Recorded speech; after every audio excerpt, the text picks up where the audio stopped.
ये बच्चे, आज हम फिर शुरू करते हैं जो पिछले क्लास में हमने शुरू किया था, संयोजकता बंध सिद्धांत। आज हम संयोजकता बंध सिद्धांत के आधार पर उससे संबंधित न्यूमेरिकल देखेंगे। न्यूमेरिकल को हल करने के लिए हम आपको कुछ टिप्स देते हैं जो यहाँ लिखा गया है। संयोजकता बंध सिद्धांत, जिसको हम बोलते हैं VBT। क्या बोलते हैं? VBT। इसके लिए मैं आपको कुछ टिप्स देता हूं। सबसे पहला पॉइंट, सेंट्रल एटम की ऑक्सीकरण अवस्था ज्ञात करना। सेंट्रल एटम अर्थात केंद्रीय परमाणु की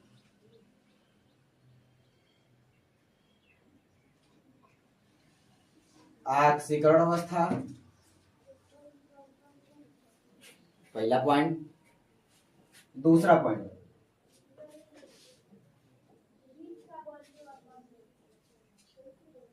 ऑक्सीकरण अवस्था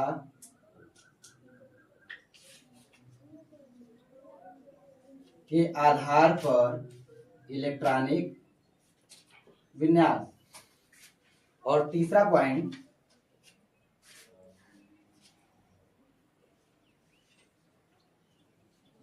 युग्मन कराना।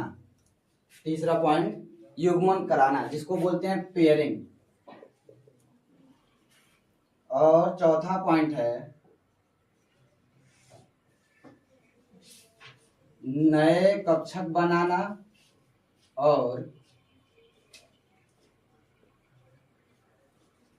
संकरण बताना। इसी के आधार पे हम किसी भी उप सहसंयोजक यौगिक का न्यूमेरिकल हम हल कर सकते हैं। जैसे एक एग्जाम्पल के तौर पे मैं क्वेश्चन लेता हूं आपको, FeCN का होल 6 पे पावर 4 माइनस का संकरण ज्यामिति व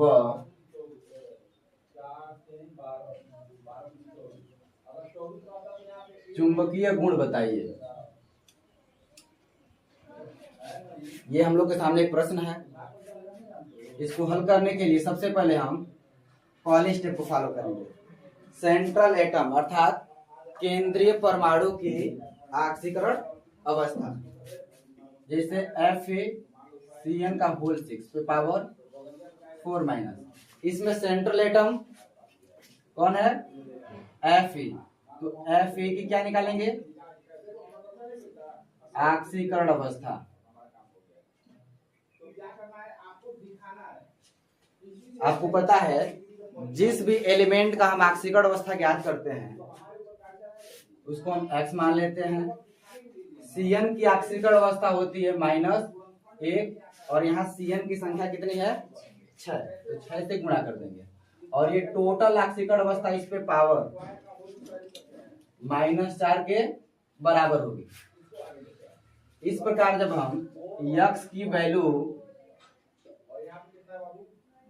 निकालेंगे तो पता चलेगा कि X की वैल्यू मिलती है हमें +2। पहले स्टेप में सेंट्रल एटम केंद्रीय परमाणु की हमने ऑक्सीकरण अवस्था निकाल लिया 2। इसके बाद ऑक्सीकरण अवस्था के आधार पर इलेक्ट्रॉनिक विन्यास तैयार करेंगे। किसकी? सेंट्रल एटम की। सेंट्रल एटम कौन है? Fe का इलेक्ट्रॉनिक विन्यास जब हम तैयार करते हैं तो हम पाते हैं इसका इलेक्ट्रॉनिक विन्यास अंत में 3d6 4s2 मिलता है। 3d6 4s2। लेकिन ऑक्सीकरण अवस्था के आधार पर हमें इलेक्ट्रॉनिक विन्यास निकालना है। यहाँ ऑक्सीकरण अवस्था आयरन की कितनी है? +2 अर्थात Fe पे 2+। ऑक्सीकरण अवस्था +2 ये बताता है कि आयरन ने अपने 2 इलेक्ट्रॉन त्याग दिए हैं।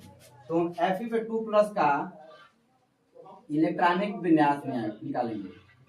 इस प्रकार हमें पता चलेगा कि आयरन ने अपने 2 इलेक्ट्रॉन त्याग दिए और इस प्रकार नया इलेक्ट्रॉनिक विन्यास 3d6 4s0 मिलता है।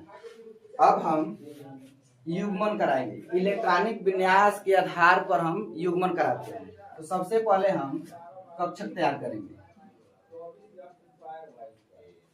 सबसे पहले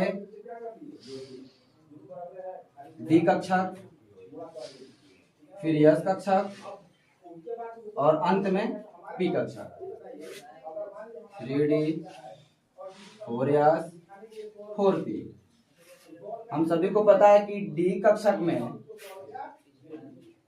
5 चैम्बर होते हैं। 1 2 3 4 5। आपको दिख रहा होगा 1 2 3 4 5। इलेक्ट्रॉनिक विन्यास के आधार पे डी में 6 इलेक्ट्रॉन है, जिसको हम एक एक इलेक्ट्रॉन पहले भरेंगे। 1 2 3 4 5 और 1 6। हमको दिख रहा है एस में कोई इलेक्ट्रॉन नहीं है, पी में भी कोई इलेक्ट्रॉन नहीं है। इस प्रकार थर्ड जो नियम है युग्मन कराना। अब हम यहाँ पे युग्मन कराएंगे। क्या करेंगे? युग्मन कराएंगे। जो भी कक्षक हमारे पास है 3D 1 2 3 4 5 4s और 4p। युग्मन कराने का मतलब ये है 3D में ये ऑलरेडी युग्मित हैं। अब हम काउंट करेंगे 1 2 3 4। इन इलेक्ट्रॉनों को हम युग्मित करेंगे, जोड़ा बनाएंगे 1 2 3 4। इस प्रकार ये 3 चैम्बर युग्मित हो चुके हैं। किसके? आयरन के। उसके बाद लिगेंड बचे हुए कितने लिगेंड है? 6। हम सभी को पता है सेंट्रल एटम अर्थात केंद्रीय परमाणु हमेशा तैयार होता है इलेक्ट्रॉन लेने के लिए, और लिगेंड हमेशा अपना जोड़े में 2 इलेक्ट्रॉन त्याग करके उपसहसंयोजक बंध बनाता है।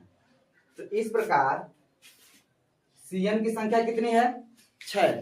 तो Cn बार बार अपना एक इलेक्ट्रॉन देगा, सॉरी 2 इलेक्ट्रॉन देगा। और इस प्रकार कितने Cn है? 6। Cn की संख्या कितनी है? 6। और 6 Cn मिल करके इस प्रकार अपने अपने इलेक्ट्रॉन दे करके उपसहसंयोजक आबंध बनाएगा। इस प्रकार 3D 4s व 4p कक्षक पूर्ण रूप से भर जाएगा। 3D 4s व 4p कक्षक पूर्ण रूप से भर जाएगा। इस आधार पे हमने नए कक्षक भी बनाए 1 2 3 4 5 6, जिसमें हमने लिगेंड को भर दिया। अब हम संकड़ बताएंगे। डी में कितने कक्षक थे? 2, एस में 1 और पी में 3। इस प्रकार संकड़ तैयार होगा D2sp3। अब इस आधार पे हम प्रश्नों का उत्तर देंगे।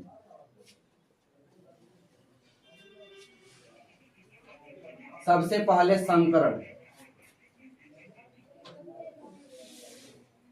संकड़ मिला में D2sp3। ज्यामिति इसकी कैसी होगी?